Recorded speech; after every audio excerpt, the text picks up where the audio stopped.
तेल टाकायचे, जिरे, तमालपत्र, लाल मिरची आणि लवंग टाकायचे, शालो फ्राय करून घ्यायचे.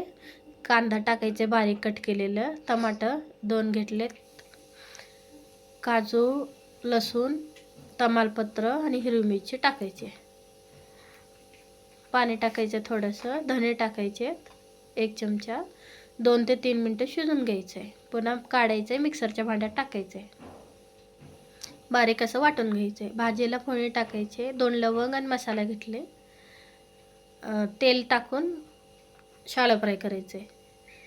मिक्सरला वाटलं होतं ते टाकायचं आहे. लाल तिखट टाकायचे 2 चमचे, हळद, मीठ टाकायचं आहे, कस्तुरी मेथी टाकायची, दुधावरले साय टाकायचे 2 चमचे, पनीर टाकायचं आहे, मिक्स करून घ्यायचे. थोडंसं लिंबू टाकायचं आहे, कोथिंबीर.